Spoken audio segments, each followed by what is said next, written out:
Hello दोस्तों, नमस्कार। आज हम सीखेंगे लघुत्तम समापवर्त यानी लीस्ट कॉमन मल्टीपल। देखिए, सबसे पहले हम जानते हैं अपवर्त क्या होता है। मैंने आपको अपवर्तक और समापवर्तक बता दिए थे। वे क्या थे? डिवाइजर और कॉमन डिवाइजर। ठीक, और ये क्या है? मल्टीपल और कॉमन मल्टीपल। ठीक, उसमें अपवर्तक में क्या होता था? जैसे हमें 18 के अपवर्तक निकालने होते थे, तो 18 में किस किस संख्या से भाग चला जाएगा, डिवाइजर 1 2 3 6, इस तरीके से देखते थे। और अपवर्तक में क्या होता है? मल्टीपल यानी गुणज। सबसे इसकी शुद्ध हिंदी बताऊं तो गुणज। इसको हम गुणज के रूप में भी जान सकते हैं। ठीक, देखिए, जो जो संख्याएं किसी दी हुई संख्या से पूरी पूरी विभाजित हो जाती है, उन्हें दी हुई संख्या का अपवर्त कहते हैं। जैसे एक दी हुई संख्या क्या है? 5 है। क्या हो? 5 हो। तो तो 5 से, मैंने सॉरी 5 नहीं लिखा, तो 5 से पूरा पूरा विभाजित होने वाली संख्याएं 5 10 15 20 25 डॉट डॉट डॉट डॉट इत्यादि, मतलब आप बहुत सारी संख्याएं होंगी। तो 5 से विभाजित होने वाली संख्या क्या है? ये विभाजित ही तो होंगी 5 से, और इनको गुणज भी कहेंगे 5 का। भाई 5 का गुणज ही तो है, ये 5 का पढ़ा है तो वो गुणज ही होंगे। 5 दूनी 10, 5 तिया 15, 5 चौक 20, 5 25, 5 छक 30, 5 7 35, इस तरीके से चलता चला जाएगा। ये 5 के गुणज हैं। इत्यादि को 5 का अपवर्त कहेंगे। इन सारी संख्याओं को 5 का अपवर्त कहेंगे। और अपवर्त को हम गुणज भी यानी मल्टीपल भी कहा जाता है। ठीक, अब देखिए समापवर्त। अब आप सम से समझ जाया करिए, समान अपवर्त यानी कॉमन मल्टीपल। उसी तरीके से अपवर्तक में हमने सीखा था HCF में अपवर्तक और समापवर्तक। ठीक, तो इसमें ही समापवर्त सीखेंगे। कॉमन मल्टीपल क्या होता है? जिन जिन संख्याओं को, देखिए मैं आपको बताऊं, जिन जिन संख्याओं को दी हुई 2 या 2 से अधिक संख्या पूरा पूरा विभाजित कर दे, ठीक, उन संख्याओं को दी हुई संख्या का समापवर्त कहते हैं। जैसे इसमें कॉमन मल्टीपल चाहिए बस। जैसे दी हुई संख्या 4 6 8 है ना, अब इनके मल्टीपल क्या होंगे? पर ध्यान रखना है इन तीनों का कॉमन मल्टीपल हो क्रमशः। देखिए 24 48 72 96। 4 से भी 24 डिवाइडेड हो जाएगा, 6 से भी हो जाएगा और 8 से भी हो जाएगा। इसी तरीके से 48 भी हो जाएगा 6 से, मतलब सभी से हो जाएगा। तो आपको देख रहे होंगे खुद, ये 24 के मल्टीपल हैं, ये सारी 4 6 8 से विभाजित होंगे। ये होते हैं समापवर्तक। ठीक, मतलब इन तीनों से विभाजित हो इत्यादि को पूरा विभाजित कर देती है। 96 इत्यादि को पूरा विभाजित कर देती है। अतः 24 48 72 96 डॉट डॉट इत्यादि को 4 6 8 का समापवर्तक कहेंगे। ये इनके समापवर्तक है। ठीक है, अब मैंने आपको समापवर्तक क्यों पढ़ाया? देखिए ये लिखा है ना ऊपर, लघुत्तम समापवर्तक, इसीलिए पढ़ाया था आपको। देखिए आप समापवर्तक सीख गए, अब आप जानिए लघुत्तम समापवर्तक। बोले तो LCM, least common factor, sorry multiple, least common multiple. देखिए समापवर्तों में, ठीक है, ये वाले ये समापवर्त होते हैं ना, ये वाले समापवर्तों में जो सबसे छोटा होता है, ठीक, समापवर्तों में जो सबसे छोटा होता है उसे ही लघुत्तम समापवर्त कहते हैं।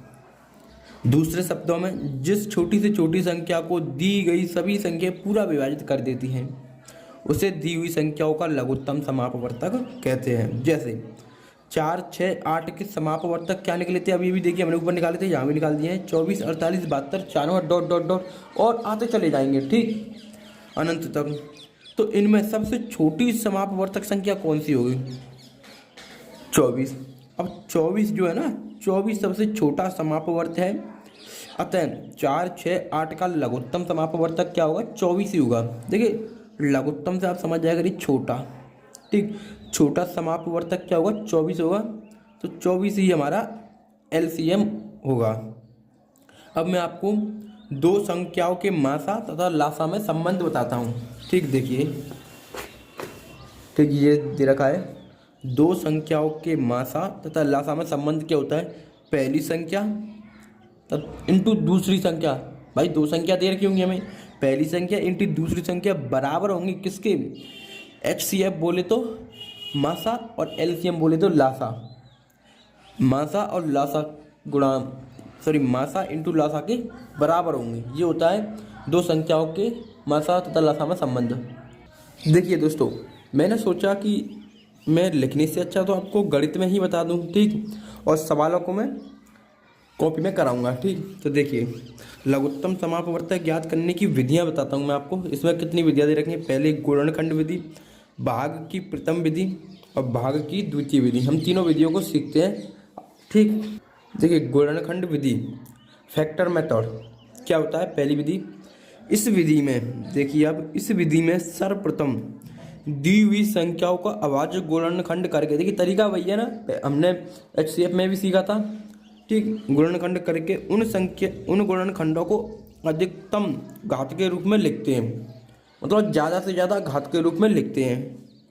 अंत में अधिकतम घात वाले गुणनखंडों का आपस में गुणा कर देते हैं। इस प्रकार प्राप्त गुणनफल अभिष्ट लासा होता है। जैसे 8, 12, 20 का लासा हमें ज्ञात करना है, ठीक है। देखिए 8, 12, 20 का ये क्या है, दी हुई संख्याएं हैं।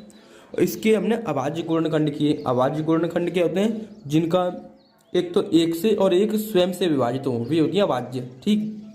तो देखिए, ये दो जो संख्या है वो एक तो एक से विभाजित होगी और एक दो से, और ये किसी से भी विभाजित नहीं होगी, ये होती है अभाज्य। तो देखिए, अभाज्य गुणनखंड करें तो दो के हमने करे 2 इंटू 2 इंटू 2, 2 दूनी 4, 4 दूनी 8 हो गए ना। इसी तरीके से 12 के हमने गुणनखंड करे और 20 के भी गुणनखंड करे। देखिए, ठीक। देखिए, अभाज्य गुणनखंड करने के बाद क्या करेंगे, अब इनमें से हम कॉमन निकालेंगे। कॉमन निकालेंगे। देखिए, मैं आपको बताऊं, ये 2 का तीनों में कॉमन आएगा, ठीक है। जो तीनों में कॉमन आएगा पहले हम उनको लिख लेते हैं। जैसे ये 2 का कॉमन आया, एक 2 का हो गया और एक ये वाला 2 का हो गया, यानी 2 की हो गई, ठीक। अब जो कुछ भी बचेगा उनको हम गुणनफल में लिख लेंगे। जो कुछ भी बचेगा उनको हम गुणनफल में लिख लेंगे। जैसे कि 1 2 का 2 2 का, 1 2 का 3 2 के हो गए कि नहीं हो गए, तो 2 की पावर 3 कर दें हम। देखिए यहाँ कर दे रहे हैं, 2 की पावर 3 कर दें, ठीक। और 3 और 5 घाते एक है, इनसे कोई फर्क नहीं पड़ेगा, ठीक है। जो बचा था बाकी का उनको गुणा में कर लिया। अब जब इनको हम करेंगे गुणा करेंगे तो 2 की पावर 8 होता है और 3 की पावर 1 है तो इसका भी 3 होगा, 5 की पावर 1 है तो 1 होगा। 8 या 24, 24 पंजे 120, ये इसका क्या होगा, गुणनखंड विधि से लघुत्तम समापवर्त होगा, ठीक है। अब मैं आपको बताता हूँ भाग की प्रथम विधि, डिवीजन मेथड फर्स्ट। देखिए, ये क्या होती है, सर्वप्रथम दी गई संख्या को, तरीका वही रहेगा जैसे HCF में मैंने आपको बताया था, ठीक। दी गई संख्याओं को क्रमशः एक पंक्ति में लिखकर, देखिए एक पंक्ति में लिखी गई हैं सारी संख्याएं, बारी बारी से 2 3 4 5 6 ऐसे चेक करते हैं, से भाग देते हैं, ठीक।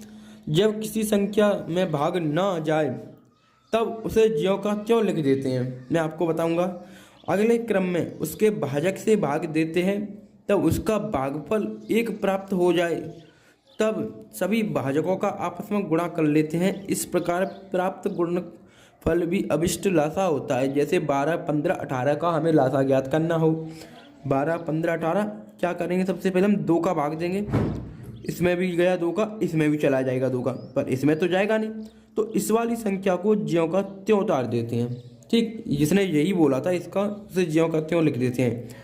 अब किसी जगह जब तक हम 2 से जाता रहेगा तब तक देते चले जाएंगे, 2 से अभी और चला जाएगा, अब इन दोनों में तो जाएगा नहीं, तो इन दोनों का ज्यों का त्यों उतार देंगे, ठीक। फिर 3 से देंगे, 1 बार जाएगा भाग, 3 से इसमें देंगे 5 बार जाएगा, 3 से इसमें देंगे 3 बार जाएगा, ठीक। अब फिर 3 से देंगे 5 में तो जाएगा नहीं, तो 5 का ज्यों का त्यों उतार देंगे, और 1 को हम अब 1 उतारते चलेंगे नीचे तक, और 3 का देंगे तो 1, देखिए 5 का देंगे तो 1 हो जाएगा, लास्ट में आके मतलब 1 1 हो जाते हैं नीचे, ठीक। अब क्या करेंगे, ये जो संख्या दे रखी हैं 2 3, इनका हम आपस में गुणा कर लेते हैं। ये जो संख्या दे रखी है ना बाईं तरफ, 2 2 3 3 5, तो अभिष्ट लासा क्या होगा, 2 इंटू 2 इंटू 3 इंटू 3 इंटू 5, ये सारी संख्याओं को आपस में गुणा कर देते हैं, तो इनका लासा क्या आएगा, 180।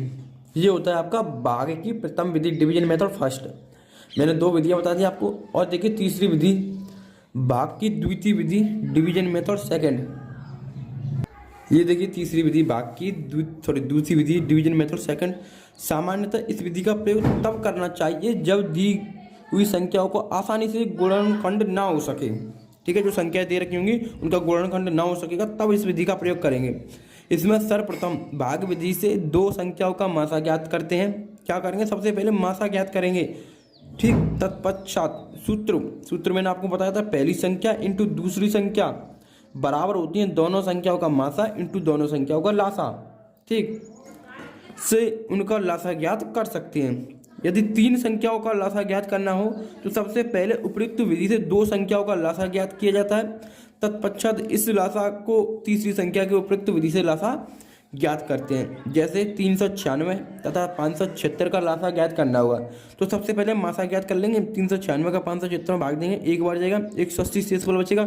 फिर इसका भाग इस वाले भाजक में देंगे, 180 दो बार जाएगा, 360 हो जाएगा, घटाएंगे 36 शेषफल आएगा। फिर 36 का भाग फिर इस वाले भाजक में देंगे 180 में, 5 बार जाएगा, 0 0। इनका जो मासा आ जाए वो आया 36। अतः 396 576 का मासा क्या आया, अंतिम भाजक क्या होता है देखिए 36। ठीक, हमने मासा निकाल लिया।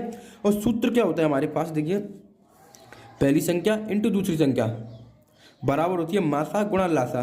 तो देखिए पहली संख्या क्या दे रखी है हमारे पास, 396 लिख ली, इंटू दूसरी संख्या 576 दे रखी ऊपर देखिए जहाँ। ठीक, बराबर मासा क्या निकल के आया 36। देखिए मासा 36 निकल गया, लासा तो हमें निकालना ही है।